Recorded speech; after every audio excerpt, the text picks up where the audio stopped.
ಮತ್ತಾಯ ಅಧ್ಯಾಯ 3 ವಚನ 1-12. ಆ ಕಾಲದಲ್ಲಿ ಸ್ನಾನಿಕ ಯೋಹಾನನು ಜುದೇಯದ ಅಡವಿಯಲ್ಲಿ ಬೋಧಿಸುವುದಕ್ಕೆ ಪ್ರಾರಂಭಿಸಿದನು. ಪರಲೋಕ ರಾಜ್ಯವು ಸಮೀಪಿಸಿತು. ನೀವು ನಿಮ್ಮ ಪಾಪಗಳಿಗಾಗಿ ಪಶ್ಚಾತ್ತಾಪಪಟ್ಟು ದೇವರ ಕಡೆಗೆ ತಿರುಗಿಕೊಳ್ಳಿರಿ ಎಂದು ಅವನು ಬೋಧಿಸಿದನು. ಪ್ರಭುವಿಗಾಗಿ ಮಾರ್ಗವನ್ನು ಸಿದ್ಧ ಮಾಡಿರಿ, ಆತನ ಹಾದಿಗಳನ್ನು ನೆಟ್ಟಗೆ ಮಾಡಿರಿ ಎಂದು ಅಡವಿಯಲ್ಲಿ ಒಬ್ಬನು ಕೂಗುತ್ತಿದ್ದಾನೆ ಎಂದು ಸ್ನಾನಿಕ ಯೋಹಾನನೇ ಕುರಿತು ಪ್ರವಾದಿಯಾದ ಯೆಶಾಯ ಹೇಳಿದನು. ಯೋಹಾನನ ಉಡುಪುಗಳು ಒಂಟೆಯ ಕೂದಲಿನಿಂದಲೂ ಮಾಡಲ್ಪಟ್ಟಿದ್ದವು. ಅವನಿಗೆ ಸೊಂಟದಲ್ಲಿ ತೊಗಲಿನ ನಡುಪಟ್ಟಿ ಇತ್ತು. ಅವನು ಮಿಡುತೆ ಮತ್ತು ಕಾಡು ಜೇನನ್ನು ಆಹಾರವನ್ನಾಗಿ ತಿನ್ನುತ್ತಿದ್ದನು.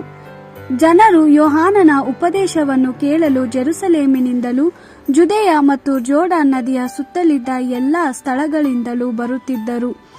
ಜನರು ತಾವು ಮಾಡಿದ ಪಾಪಗಳನ್ನು ಒಪ್ಪಿಕೊಂಡ ಮೇಲೆ ಯೋಹಾನನು ಅವರಿಗೆ ಜೋರ್ಡಾನ್ ನದಿಯಲ್ಲಿ ದೀಕ್ಷಾಸ್ನಾನ ಕೊಡುತ್ತಿದ್ದನು. ಅನೇಕ ಫರಿಸಾಯರು ಮತ್ತು ಸದುಕಾಯರು ಯೋಹಾನನಿಂದ ದೀಕ್ಷಾಸ್ನಾನ ಮಾಡಿಸಿಕೊಳ್ಳಲು ಬಂದರು. ಯೋಹಾನನು ಅವರನ್ನು ನೋಡಿ, ನೀವೆಲ್ಲರೂ ಸರ್ಪಗಳು, ಬರಲಿರುವ ದೇವರ ಕೋಪದಿಂದ ತಪ್ಪಿಸಿಕೊಳ್ಳಲು ನಿಮಗೆ ಎಚ್ಚರಿಸಿದವರು ಯಾರು? ನಿಮ್ಮ ಮನಸ್ಸು ನಿಜವಾಗಿಯೂ ದೇವರ ಕಡೆಗೆ ತಿರುಗಿಕೊಂಡಿದೆ ಎಂಬುದನ್ನು ನೀವು ತಕ್ಕ ಕಾರ್ಯಗಳ ಮೂಲಕ ತೋರಿಸಿ. ಅಬ್ರಹಾಮನು ನಮ್ಮ ತಂದೆ ಎಂದು ನೀವು ಜಂಬಪಡುವುದೇಕೆ?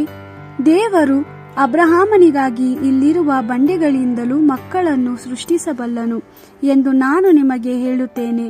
ಮರಗಳನ್ನು ಕಡಿದು ಹಾಕಲು ಕೋಡಲಿ ಈಗಲೇ ಸಿದ್ಧವಾಗಿದೆ. ಒಳ್ಳೆಯ ಫಲಬಿಡದ ಪ್ರತಿಯೊಂದು ಮರವನ್ನು ಕಡಿದು ಬೆಂಕಿಗೆ ಹಾಕಲಾಗುವುದು. ನಿಮ್ಮ ಮನಸ್ಸು ದೇವರ ಕಡೆಗೆ ತಿರುಗಿಕೊಂಡಿದೆ ಎಂಬುದಕ್ಕೆ ಗುರುತಾಗಿ ನಾನು ನಿಮಗೆ ನೀರಿನಲ್ಲಿ ದೀಕ್ಷಾಸ್ನಾನ ಮಾಡಿಸುವೆನು. ಆದರೆ ನನ್ನ ಹಿಂದೆ ಬರುವವನು ನನಗಿಂತ ಹೆಚ್ಚಿನವನು. ಆತನ ಪಾದರಕ್ಷೆಗಳನ್ನು ಬಿಚ್ಚುವುದಕ್ಕೂ ನಾನು ಯೋಗ್ಯನಲ್ಲ. ಆತನು ನಿಮಗೆ ಪವಿತ್ರಾತ್ಮನಲ್ಲಿಯೂ ಬೆಂಕಿಯಲ್ಲಿಯೂ ದೀಕ್ಷಾಸ್ನಾನ ಮಾಡಿಸುವನು. ಆತನು ಕಾಲನ್ನು ಸ್ವಚ್ಛಗೊಳಿಸಲು ಸಿದ್ಧನಾಗಿದ್ದಾನೆ.